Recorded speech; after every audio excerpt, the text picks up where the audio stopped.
Assalamualaikum warahmatullahi wabarakatuh. Selamat bertemu kembali anak kelas 6. Hari ini kita akan belajar ke bab 2. Apa materinya? Langsung aja kita perhatikan. Nanti tugasnya anak-anak, Pak Ridwan menjelaskan di papan tulis, nanti anak-anak mencatat di rumah ya. Materi yang bab kedua ini adalah Microsoft Excel atau disingkat dengan Microsoft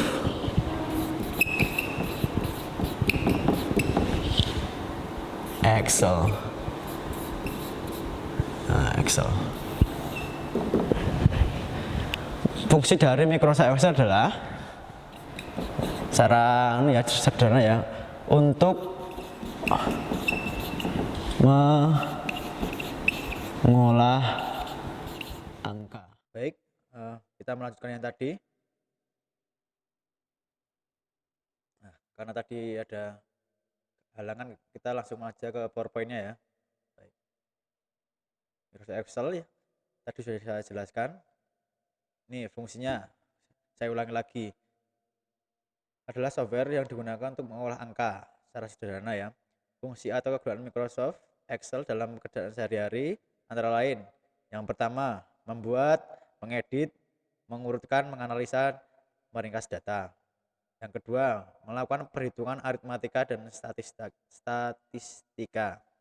Yang ketiga, membuat berbagai macam grafik dan diagram. Yang keempat, membuat catatan keuangan, anggaran, serta menyusun laporan keuangan. Yang kelima, melakukan konversi mata uang, dan banyak fungsi lainnya. Kita lanjutkan. Pengertian row baris pada Excel.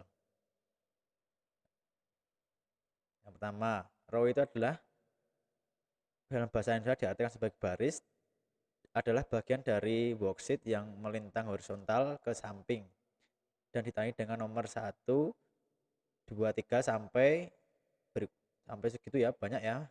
Nah, ini contohnya. Ini contoh dari row atau baris. Ini baris.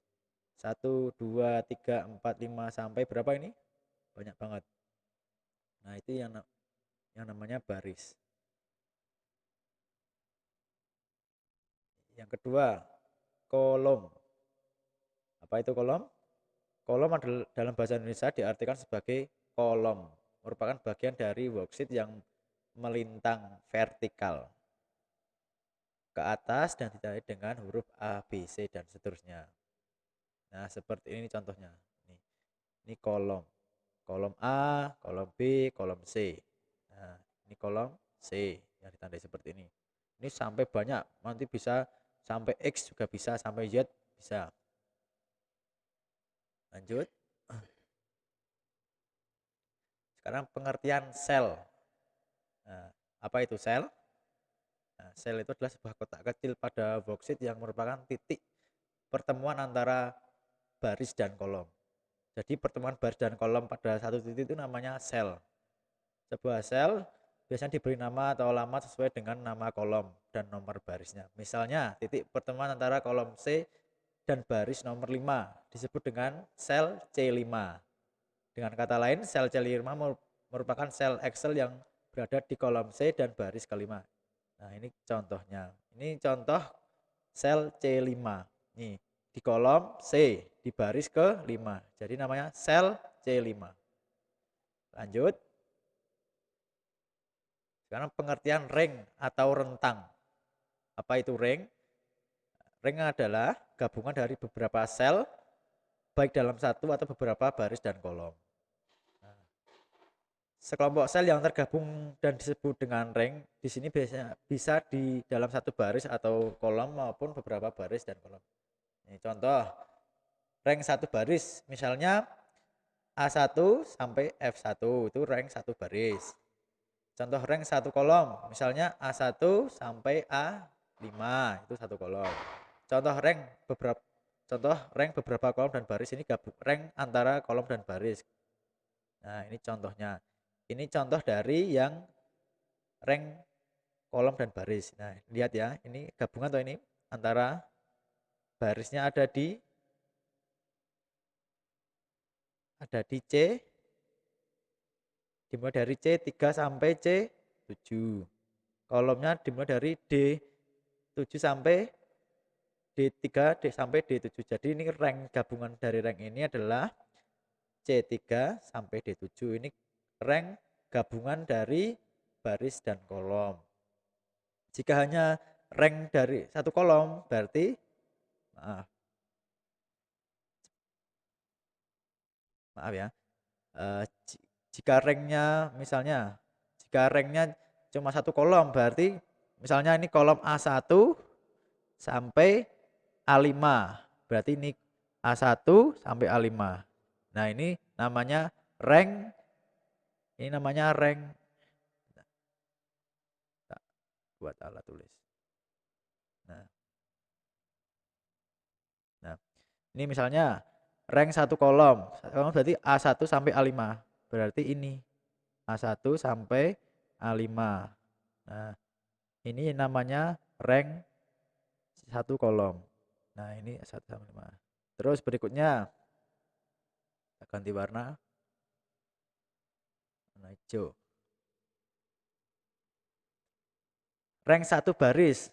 Misalnya A1 sampai ini enggak sampai A ya, berarti A1 sampai D1 saja. Berarti satu baris itu ini. A1 sampai D1 misalnya. Nah, ini namanya rank satu baris. Nah, maaf ini enggak lurus. Seperti ini. Nah, paham ya? Gampang dipahami ya.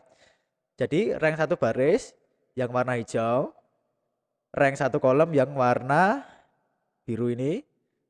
Terus gabungan dari beberapa rank ada di gabungan dari kolom dan baris ada di sini. C3 sampai D7. Seperti itu. Lanjut.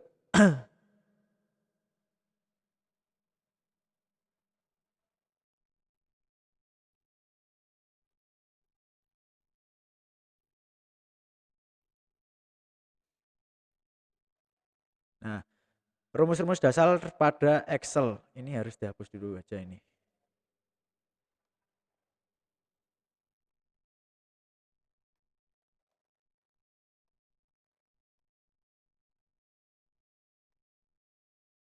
Nah, rumus-rumus dasar pada Excel.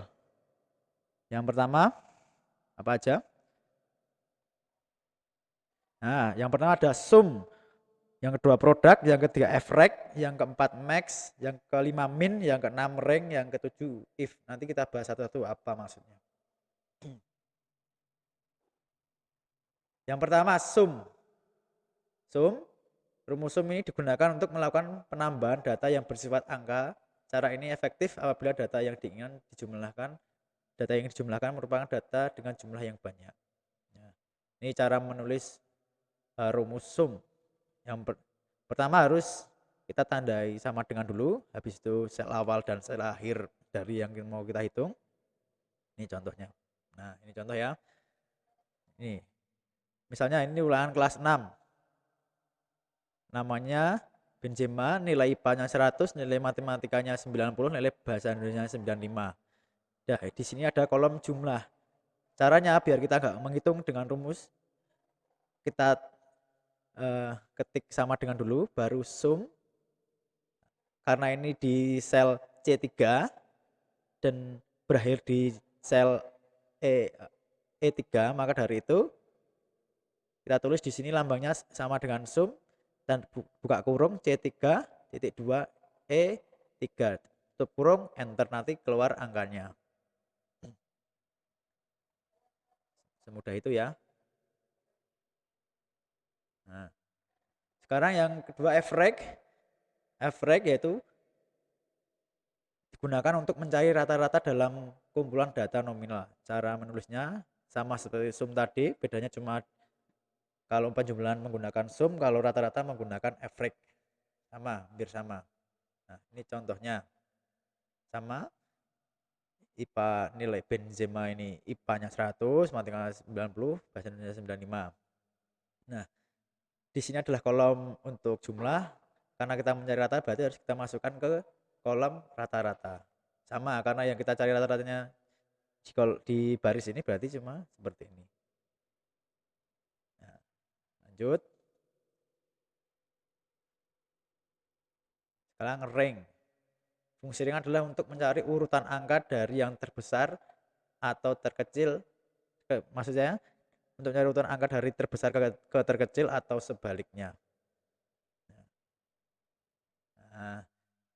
Nah, ini ring ini agak lumayan rumit, tapi saya yakin anak-anak pasti bisa kalau nyoba di rumah.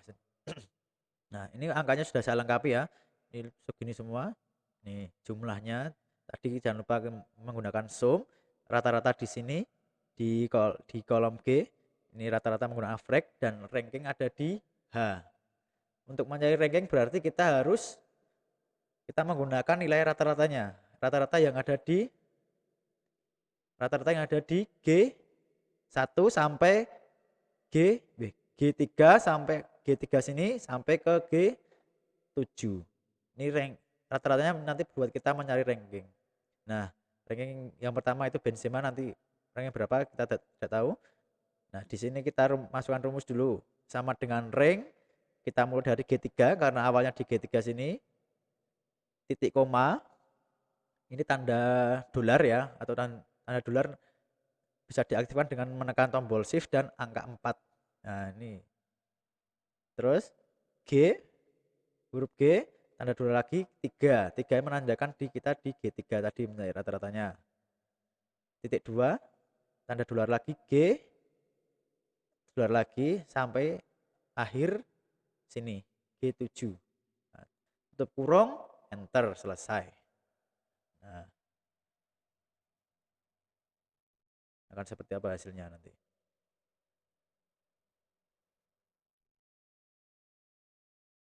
Nah, hasilnya kan seperti ini.